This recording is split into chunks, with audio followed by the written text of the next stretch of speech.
Chapter છે મને પંખી નાનેરું થાવું ગમે, કવિતા છે. પ્લીઝ લાઈક, શેર, સબસ્ક્રાઈબ કરજો. મને પંખી નાનેરું થાવું ગમે, મને ઊંચેરા આભમાં ઉડવું ગમે, મને ઘરમાં જરાય ના પુરાવું ગમે, મને પંખી નાનેરું થાવું ગમે. મતલબ પંખી મને કેવું જોઈએ, નાનું પંખી બનવું છે અને ઊંચા આભમાં ઉડવું છે અને ઘરમાં મારે જરાક પણ પુરાવું નથી.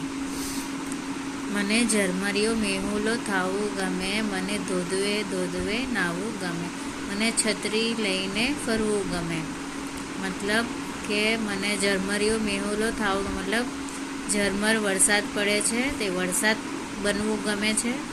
મને ધોધવે ધોધવે નાવું ગમે, મતલબ ધોધમાં જે પાણી પડે છે ઉપરથી તેમાં મને નાહવાનું ગમે છે.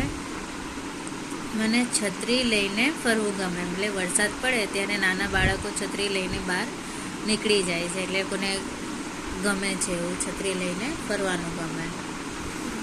બરાબર. હવે આપણે આગળ જોઈએ. મને ઘરમાં જરાય ના પુરાવું ગમે, મને પંખી નાનેરું થાવું ગમે, એટલે મને ઘરમાં જરાક પણ ગમતું નથી કે બંધ થઈને ઘરમાં રહેવાનું. મને ઉંદર બિલાડી બસ રમવું ગમે, મને ચૂંચું ને મ્યાઉ મ્યાઉ કરવું ગમે, મને ઉંદર મામાનું દર ખોળવું ગમે. મતલબ મને ઉંદર બિલાડીની સાથે રમવાનું ગમે છે અને ચૂંચું ને મ્યાઉ મ્યાઉ કરવું ગમે, મતલબ ઉંદરનો અવાજ કાઢવાનો અને બિલાડીનો અવાજ કાઢીને રમવાનું ગમે છે.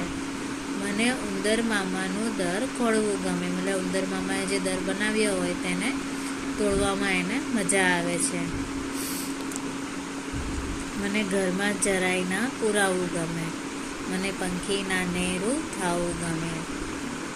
બરાબર છે. એટલે આ કવિતા છે, 8મા ચેપ્ટરની કવિતા છે મને પંખી નાનેરું થાવું ગમે અને તેના લેખક છે નિર્મળાબહેન ઓઝા. હવે પાર્ટ 2માં હું તમને આની આખી સમજણ આપીશ. મેં તમને કવિતા આખી સમજાવી દીધી છે. પ્લીઝ લાઈક, શેર, સબસ્ક્રાઈબ કરો અને આખી ચોપડીનું તમને સોલ્યુશન આમાં મળી જશે.